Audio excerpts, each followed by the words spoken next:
রাসূল সাল্লাল্লাহু আলাইহি ইসলামের দিনের কাজ যত অগ্রসর হতে লাগলো, কাফের কোরাইশদের অত্যাচারের মাত্রা বাড়তে লাগলো বিভিন্ন দিকে। সেই অত্যাচার প্রথম দিকে ছিল ভার্বাল অ্যাবিউজ, যে কথার মাধ্যমে, তারপরে ছিল হচ্ছে তাদের অর্থনৈতিক দিক থেকে, এবং তারপরে শুরু হলো শারীরিকভাবে নির্যাতন। এবং আমরা আগের আলোচনায় দেখেছি যে তাদের উপরে অত্যাচারের মাত্রা এত বেড়ে গিয়েছিল যে তাদেরকে সুযোগ দেওয়া হয়েছিল জীবন বাঁচানোর জন্য। তারা অস্বীকার করতে পারবে সেই মুহূর্তের জন্য যদি সেটা তাদের অন্তর থেকে না আসে। অর্থাৎ তাদের অত্যাচারের মাত্রা এত বেশি ছিল যে তখন বলা হয়েছিল যে যদি তাদের জীবন হুমকির সম্মুখীন হয় তাহলে সেই মুহূর্তে তারা তাদের সেই যেই ওই দেবদেবী রয়েছে সেগুলোকে তাদের মাবুদ হিসাবে মেনে নিতে পারবে।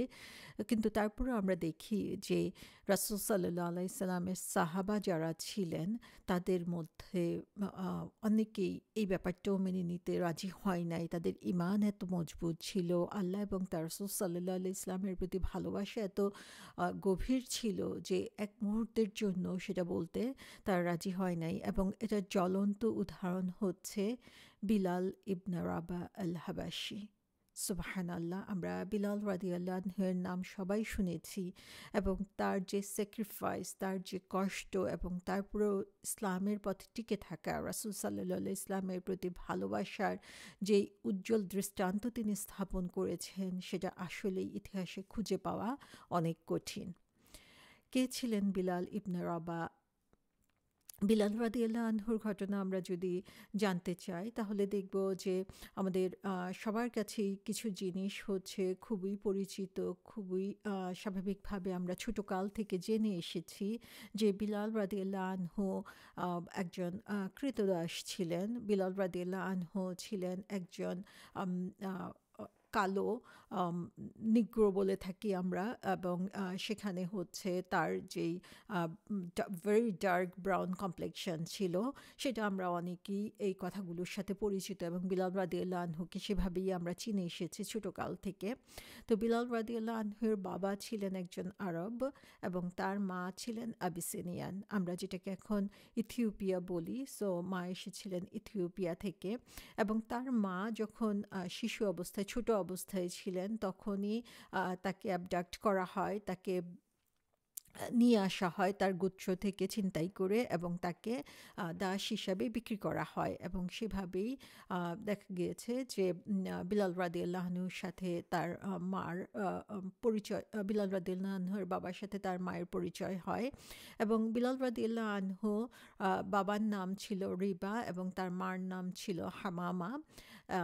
বিভিন্ন ইতিহাসবিদদের আলোচনা থেকে আমরা জানি যে বিলাল রাদিয়াল্লাহু আনহু যেই খুব গাঢ় কালো রঙের চামড়ার রং ছিল তার, তিনি লম্বা ছিলেন, শুকনো ছিলেন, এবং তার খুব ঘন চুল ছিল। এবং তার একজন ভাই ছিল যার নাম হচ্ছে খালিদ, এবং তার বোনের নাম ছিল আকরা, তার মুসলিম ছিল। এবং বিলাল রাদিয়াল্লাহু আনহু বনু জুমা গোত্রের অন্তর্ভুক্ত ছিলেন, এবং তিনি তার যেই মালিক ছিল তার নাম হচ্ছে উমাইয়া ইবনে খালাফ, সে ছিল বনু জুমা গোত্রের, এবং মক্কার একজন বিশিষ্ট লিডার ছিল উমাইয়া বিন খালাফ। এবং বিলাল রাদিয়াল্লাহু আনহু যেহেতু তিনি একজন স্লেভ ছিলেন, একজন ক্রীতদাস ছিলেন, সে কারণে তার মনিবের প্রতি তিনি অনেক লয়াল ছিলেন, আনুগত্য ছিল তার, এবং তিনি খুব পরিশ্রমী ছিলেন। বিলাল রাদিয়াল্লাহু আনহুর ঘটনা আমরা যদি দেখি তাহলে দেখব যে যেহেতু তার বাবা মা দুজনেই ক্রীতদাস ছিলেন এবং তিনি নিজেও ক্রীতদাস, সেই হিসাবে ক্রীতদাস হয়েছেন, সে কারণে সমাজে তাদের নিজস্ব কোনো সম্মান বা আভিজাত্য ছিল না, এবং মনিবের পরিচয়ে তাদের পরিচয় হতো। এবং বিলাল রাদিয়াল্লাহু আনহু যখনই ইসলামের সন্ধান পেলেন, দেখা গেল যে প্রথম দিকেই তিনি ইসলাম কবুল করেছিলেন, এবং প্রথম দিকের প্রথম 9 জনের মধ্যে একজন ছিলেন বিলাল রাদিয়াল্লাহু আনহু। বিলাল রাদিয়াল্লাহু আনহু ইসলামের সুসংবাদ পাওয়ার সাথে সাথে রাসূল সাল্লাল্লাহু আলাইহি ইসলামের কাছ থেকে যখন ইসলাম সম্পর্কে জানলেন, সেই মেসেজ শুনলেন, তখন ইসলামকে কবুল করে নিলেন। এবং আগেই আমরা জেনেছি যে তার হোল ফ্যামিলি ছিল কৃতদাস অন্তর্ভুক্ত, যে কারণে তাদের হচ্ছে কোনো ধরনের সাপোর্টার ছিল না যারা হচ্ছে তার প্রতি সহানুভূতি প্রদর্শন করবে, তাকে সাপোর্ট দিবে, অথবা আরবের যে ট্রাইবাল প্রোটেকশনের একটা ব্যাপার ছিল যে তার গোত্রের লোকজন তাকে সব ধরনের সাপোর্ট দিবে, সে যাই করুক না কেন, সেটা বিলাল রাদিয়াল্লাহু আনহুর ছিল না। এবং যে কারণে যখনই তিনি ইসলাম কবুল করলেন এবং এই কথাটা জানাজানি হয়ে গেল, তখনই তার উপর নির্যাতনের স্টিম রোলার শুরু হলো। বিলাল রাদিয়াল্লাহু আনহুর মনিব উমাইয়া ইবনে খালাফ যখন তার কনভার্সনের খবর পেলেন, যে ইসলাম গ্রহণের খবর পেলেন, তখন থেকেই বিলাল রাদিয়াল্লাহু আনহুর উপরে তার যে নির্যাতন সেটা শুরু হয়ে গেল। এবং আম, বিলাল রাদিয়াল্লাহু আনহুর উপরে যে নির্যাতন হয়েছিল সেটা আসলে ভাষায় অপ্রকাশযোগ্য। যে তাকে আম, নিষ্ঠুরভাবে সারাক্ষণ মারধর করা হতো। তাকে মক্কার যে পাহাড়, সে পাহাড়ের মধ্য দিয়ে তাকে টেনে হিঁচড়ে নিয়ে যাওয়া হতো, এবং সেইখানে সেই আহ, শুষ্ক মরুভূমির মধ্যে তাকে লম্বা সময় ধরে খাবার এবং পানীয় ছাড়া ফেলে রাখা হতো। যারা মক্কায় গিয়েছে তারা সবাই জানে যে মক্কার যে মাটি, সেই মাটি কত রুক্ষ, পাথরে ভর্তি, এবং এই পাথর এবং রুক্ষ এরিয়ার মধ্য দিয়ে মরুভূমির সেই জ্বলন্ত আগুনের মতো গরম এরিয়ার মধ্যে তাকে হচ্ছে টেনে হিঁচড়ে নিয়ে যাওয়া হতো।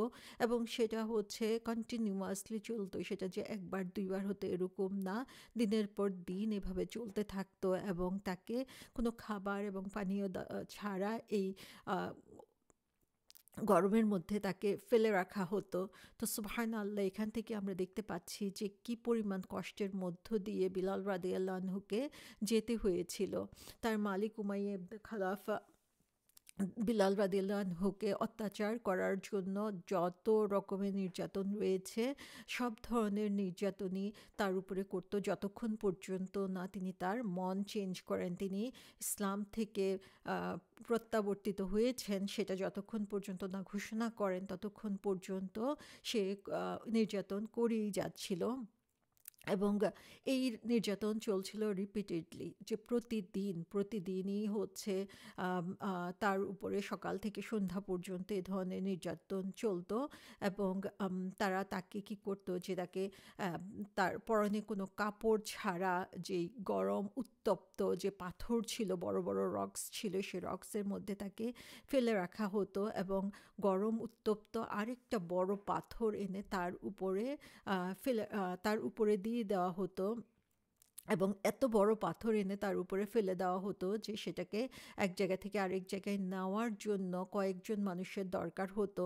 এবং সেটা বিলাল রাদিয়াল্লাহু আনহুর শরীর এবং গায়ের উপরে ফেলে রাখা হতো, এবং তাকে বলা হতো যে তুমি এখানে এই অবস্থায় ততক্ষণ পর্যন্ত থাকবে যতক্ষণ পর্যন্ত না তুমি মারা যাও, অথবা মোহাম্মদ সাল্লাল্লাহু আলাইহি সাল্লামকে অস্বীকার করো নবী হিসাবে, অথবা লাত এবং উজ্জার ইবাদত করতে রাজি হয়ে যাও।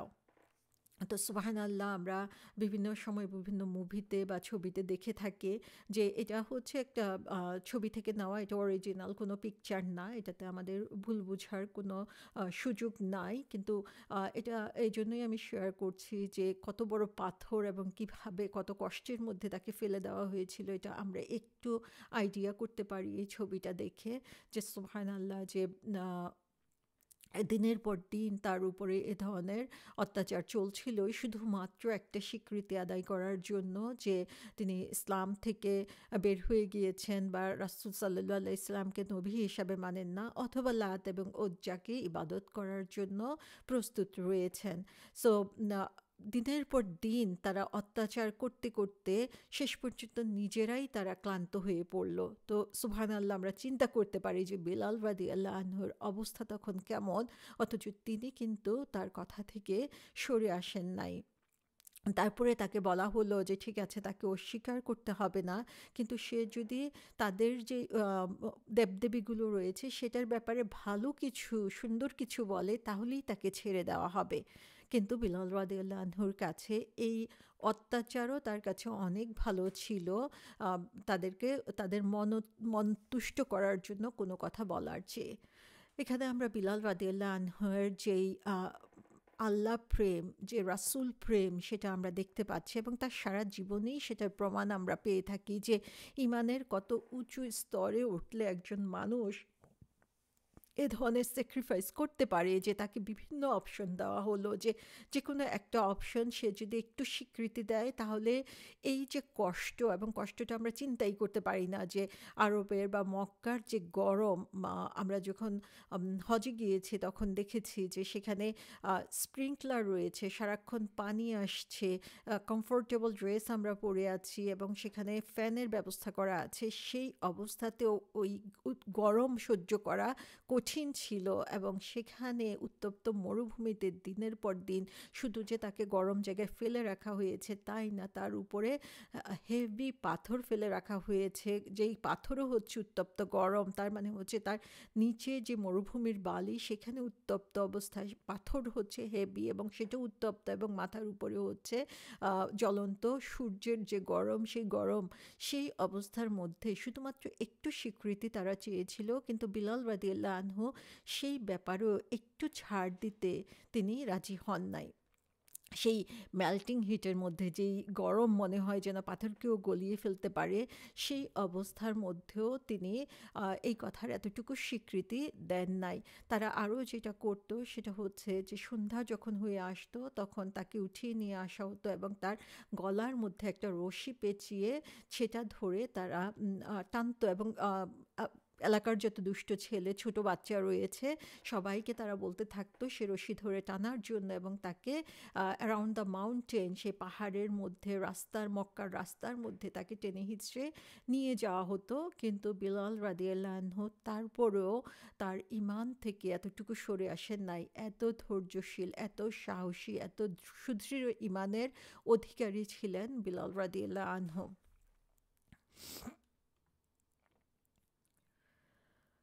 সো বিলাল রাদিয়াল্লাহু আনহু অস্বীকার করলেন এবং এতটুকু স্বীকার করলেন না যে আম, তিনি একটুখানি খারাপ কথা বলবেন রাসূল সাল্লাল্লাহু আলাইহি সাল্লামের সম্পর্কে, অথবা একটুখানি ভালো কথা বলবেন তাদের দেবদেবী সম্পর্কে। এবং ইবনে মাসউদ রাদিয়াল্লাহু আনহু বলছেন যে বিলাল রাদিয়াল্লাহু আনহু তার যেই জীবন, সেই জীবনটাকে আল্লাহ সুবহানাহু ওয়া তাআলার জন্য খুবই ইনসিগনিফিকেন্ট মনে করেছিলেন, যে তিনি নিজের জীবন উৎসর্গ করে দিতে রাজি হয়েছিলেন, কিন্তু আল্লাহ সম্পর্কে বা রাসূল সাল্লাল্লাহু আলাইহি ইসলাম সম্পর্কে এতটুকু খারাপ কথা বলার জন্য তিনি প্রস্তুত ছিলেন না। এত অত্যাচারের মধ্যেও, যদিও তখন তাদেরকে সুযোগ দেওয়া হয়েছিল যে যখন মৃত্যুর সম্মুখীন হও তখন তোমরা এটা বলতে বলার তোমাদের সুযোগ রয়েছে, কিন্তু বিলাল রাদিয়াল্লাহু আনহু সেই সুযোগটুকুও নেন নাই। তো সুবহানাল্লাহ, যে আল্লাহ এবং তার রাসূলের ভালোবাসাকে সামনে নেওয়া, আল্লাহ এবং তার রাসূলকে গুরুত্ব দেওয়ার ব্যাপারে কতটুকু সুদৃঢ় ঈমান থাকলে, কতটুকু ভালোবাসা থাকলে এটা করা সম্ভব। এবং আমরা দেখি যে এই ভালোবাসা গড়ার জন্য বছরের পর বছর কিন্তু বিলাল রাদিয়াল্লাহু আনহু সময় নেন না। ইসলামের একদম প্রাথমিক যুগে এই কথাগুলো, এই কাজগুলো ঘটেছিল, কিন্তু ঈমানের স্বাদ যে একবার অনুভব করেছে তার রিঅ্যাকশন কি হতে পারে, সে কিভাবে আল্লাহর পথে আসলে নিজেকে উৎসর্গ করে দিতে পারে, সেটা আমরা বিলাল রাদিয়াল্লাহু আনহু থেকে দেখতে পাই।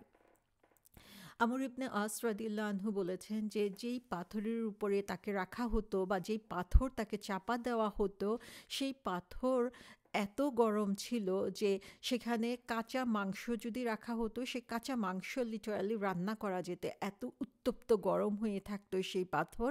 এবং সেই পাথর দিয়ে বিলাল রাদিয়াল্লাহু আনহুকে টর্চার করা হতো। আমর ইবনে আস রাদিয়াল্লাহু আনহু বলেছেন যে তিনি শুনেছেন বিলালকে যখন টর্চার করা হতো তখন তিনি বলতে থাকতেন যে আমি লাত এবং উজ্জাকে রিজেক্ট করছি, লাত এবং উজ্জাকে আমি গ্রহণ করছি না, এবং আমি আল্লাহ সুবহানাহু ওয়া তাআলার উপর বিশ্বাস করি। তার মানে শুধু যে নীরবে সহ্য করা তাই না, তিনি উচ্চ স্বরে তার ঈমানকে ঘোষণা করেছিলেন। উমাইয়া বিন খালাফ, সে হচ্ছে কন্টিনিউয়াসলি তাকে শাস্তি দিতে থাকলো এবং তার শাস্তির জবাবে আম বিলাল রাদিয়াল্লাহু আনহু শুধু বলতে থাকলেন, আহাদুন আহাদ, আহাদুন আহাদ। অনেক বছর পরে যখন ওরওয়া ইবনে জুবাইর আয়েশা রাদিয়াল্লাহু আনহার নিফিউ বা ভাগ্নে যখন তাকে জিজ্ঞাসা করলো, তখন ওমর ওরা রাদিয়াল্লাহু আনহু বললেন যে বিলাল রাদিয়াল্লাহু আনহু নির্যাতিত হয়েছিলেন, কিন্তু তিনি কখনোই তাদেরকে সন্তুষ্ট করার জন্য একটা শব্দ উচ্চারণ করেন নাই সে নির্যাতন থেকে বাঁচার জন্য। বিলাল রাদিয়াল্লাহু আনহুর ওনার বা মনিব উমাইয়া বিন খালাফ নিজে হচ্ছে বিলাল রাদিয়াল্লাহু আনহুকে টর্চার করাতে পার্টিসিপেট করেছিল। আমরা জানি যে কৃতদাস মানে হচ্ছে তাকে কিনে আনা হতো এবং কৃতদাসকে সবভাবে ইউজ করা হতো, যে কোনোভাবে যেভাবেই হোক তার কাছ থেকে যত উপকার পাওয়া যায়, কারণ কেনার জন্য যে পরিমাণ অর্থ তাকে দিতে হয়েছে সেটার যেন সে মানিয়ে নিতে পারে। তো সেখানে তার মনিব নিজে তাকে টর্চার করতো, এবং টর্চার করা মানে কি, যে সেই দিনের জন্য অথবা সে কাজ থেকে দূরে থাকলো অথবা সে অসুস্থ অবস্থায় সেই ধরনের ফুল এফোর্ট কিন্তু সে দিতে পারবে না। অথচ এই ধরনের লসও উমাইয়া বিন খালাফ মেনে নিয়েছিল শুধুমাত্র হচ্ছে তার মুখ থেকে একটা শব্দ বের করার জন্য, যে সে লাত এবং উজ্জা সম্পর্কে একটা ভালো কিছু বলবে। কিন্তু সুবহানাল্লাহ, যে বিলাল রাদিয়াল্লাহু আনহু মৃত্যুর সম্মুখীন হয়েছেন, মৃত্যুর কাছাকাছি অবস্থান থেকে তিনি ফিরে এসেছেন, কিন্তু তিনি কিন্তু কখনোই একটা শব্দ বা একটা কথা পর্যন্ত বলেন নাই যেটা আল্লাহ এবং তার রাসূল সাল্লাল্লাহু আলাইহি সাল্লামের জন্য অসম্মানের কাজ হতে পারে। আর এখান থেকে আমরা দেখি যে তার মনিব উমাইয়ার কি পরিমাণ ঘৃণা ছিল ইসলামের প্রতি, এবং কতটুকু খারাপ চরিত্রের অধিকারী হলে নিজের লস স্বীকার করেও একজন মানুষের উপরে এভাবে অত্যাচার করা সম্ভব হতে পারে। এবং বিলাল রাদিয়াল্লাহু আনহুর সেই এক্সাম্পল সবার জন্যই আসলে খুবই শিক্ষণীয় হয়ে থাকলো, যে কিভাবে শুধুমাত্র এক আহাদুন আহাদ, আল্লাহ এক, এই সত্যকে ঘোষণা করার জন্য বিলাল রাদিয়াল্লাহু আনহু তার জীবনকে বিলিয়ে দিতেও প্রস্তুত হয়েছিলেন।